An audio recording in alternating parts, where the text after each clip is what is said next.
Assalamu alaikum. Hello and welcome back to a new blog on Roads in Dhaka YouTube channel. আমি এখন আছি Bashundhara city complex মার্কেটের সামনে থেকে কথা বলছি। 13 জুন, ঘড়িতে এখন বাজছে 11:19।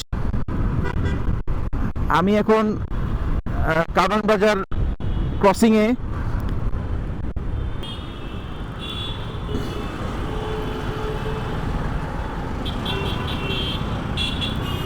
এই মুহূর্তে আছি কারণ বাজার মেট্রো স্টেশনের নিচে।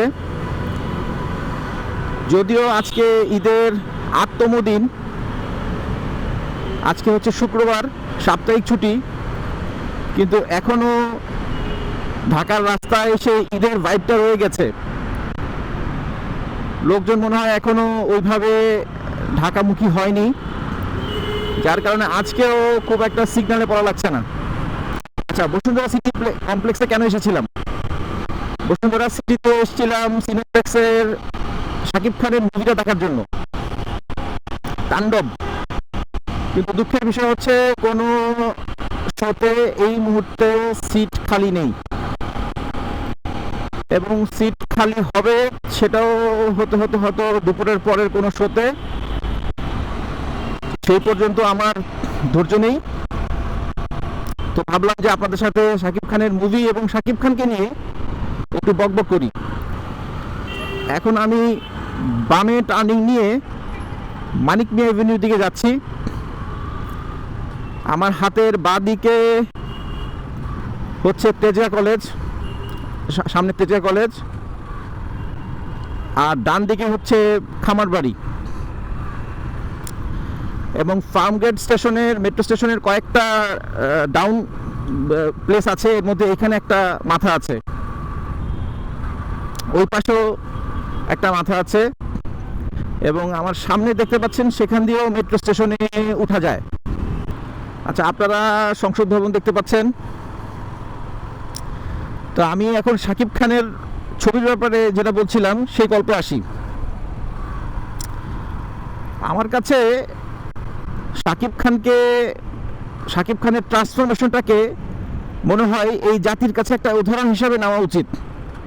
এই নতুন যে জেনজি, তাদের কাছে একটা উদাহরণ হিসেবে নেওয়া উচিত যে কিভাবে একটা লোক নিজেকে ট্রান্সফরমেশনের মাধ্যমে নিজের একটা লো স্ট্যান্ডার্ড থেকে আপার স্ট্যান্ডার্ডে ট্রান্সফর্ম করতে পারে। আমি শাকিব খানের খুব একটা ভক্ত ছিলাম না, এবং আমি দেখতাম যে শাকিব খানের ছবি প্রত্যেক ঈদেই থাকতো 2-3টা করে, এবং শাকিব খানের ছবির ক্লিপসগুলা মিম হিসাবে সোশ্যাল মিডিয়াতে প্রচুর আসতো, এবং ফানি ক্লিপস হিসাবে, ট্রল হিসাবে প্রচুর আসতো। আপনারা এখন আমি স্ক্রিনে একটা ওনার মিমস দেখাচ্ছি।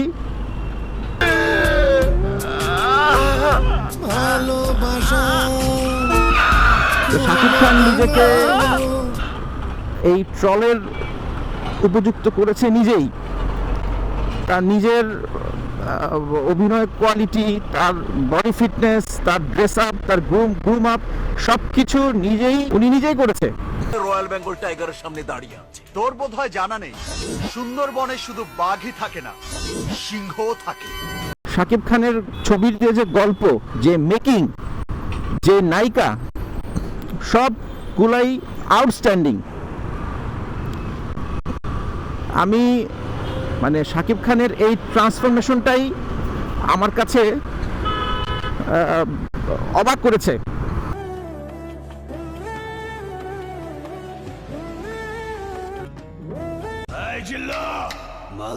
যারা এখন কোরিওগ্রাফার, যারা তার ডায়েটিশিয়ান, এবং যে তার ফাইট ডিরেক্টর, অ্যাটলিস্ট ভারতের, তা না হলে এরকম মানে স্ট্যান্ডার্ড একটা লুক শাকিব খান কীভাবে আনল? দেখেন, আমি সাউথের মুভি খুব একটা দেখতাম না। আমি শাহরুখ খানের ডাইহার্ড ফ্যান ছোটবেলা থেকেই। তো করোনার সময়ে আমি ভারতের কিছু মুভি, সাউথের কিছু মুভি দেখেছি। তখন আমি দেখলাম যে ভারতের যে মেগা স্টার আল্লু অর্জুন কেন এত জনপ্রিয়। আল্লু অর্জুনের তার তার জনপ্রিয়র মূল বিষয় হচ্ছে তার ফাইট সিন।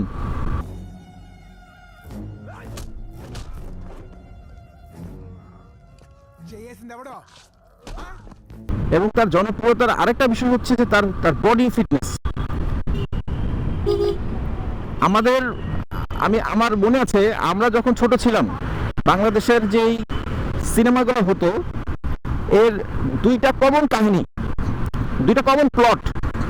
একটা হচ্ছে নাগ নাগিনীর প্রেম,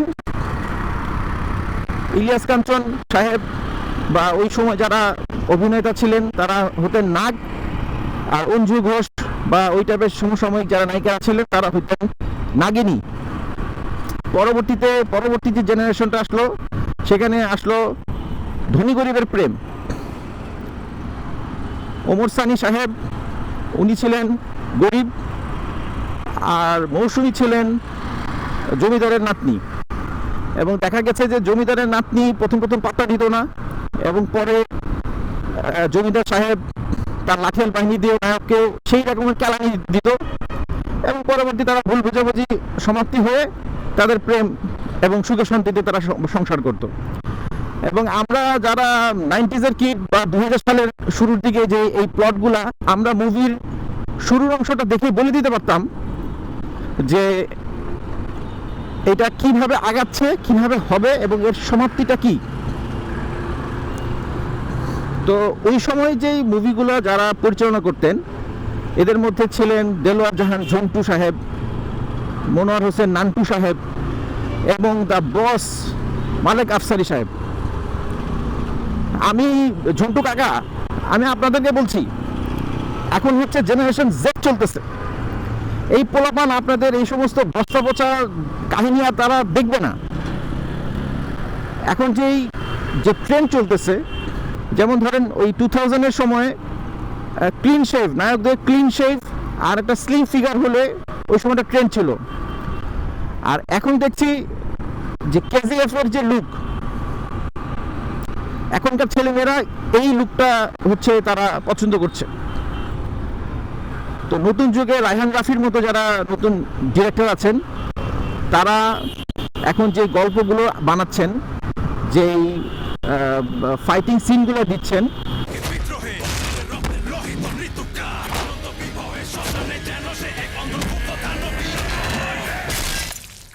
আচ্ছা অনেকেই বলে যে বাংলাদেশের মুভিগুলো কপি।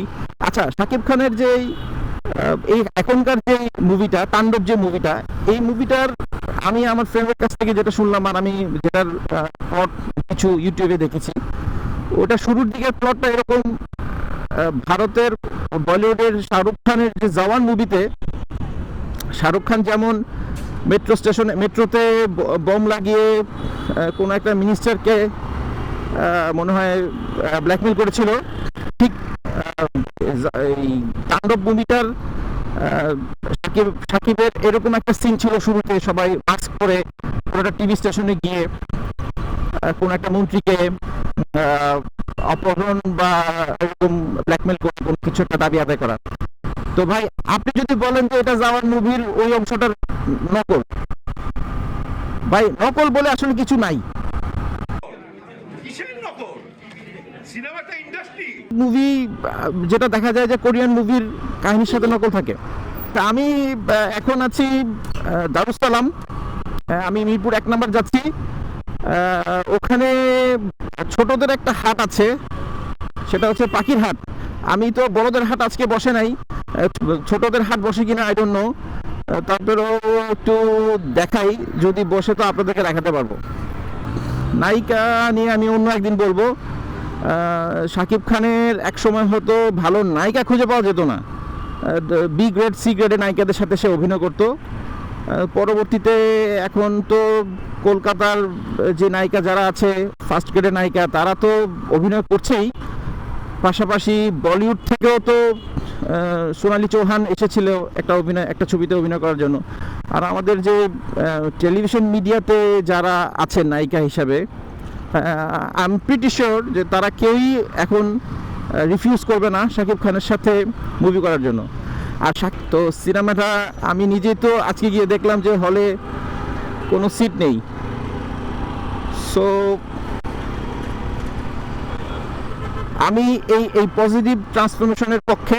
আর গাইজ, আমি এখন আছি মিরপুর 1 নম্বর গোলচক্কর। এখানে যে পাখির হাটটা বসে সেটা সম্ভবত মাজার রোডে। আমি কখনো আসিনি। আমি আজকে একটু গিয়ে দেখি আপনাদেরকে কতটুকু দেখাতে পারি।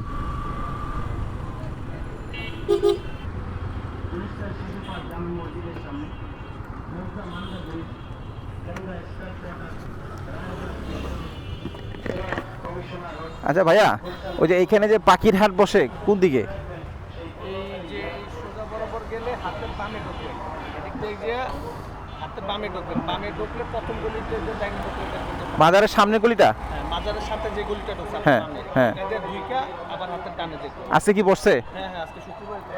জি, ইয়াপ, পেয়ে গেছি। মিরপুরের পাখির হাট পেয়ে গেছি।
তো গাইজ আপনাদের ছোটদের হাট, যদিও বলেছিলাম ছোটদের হাট, কিন্তু এখানে সব বড়রাই আসছে পাখি বেচা এবং কেনার জন্য। তো আজকে এখানেই শেষ করছি, বিদায় নিচ্ছি। শীঘ্রই আপনাদের সাথে দেখা হবে অন্য কোনো ব্লগে। সেই পর্যন্ত টাটা, আল্লাহ হাফেজ, আসসালামু আলাইকুম।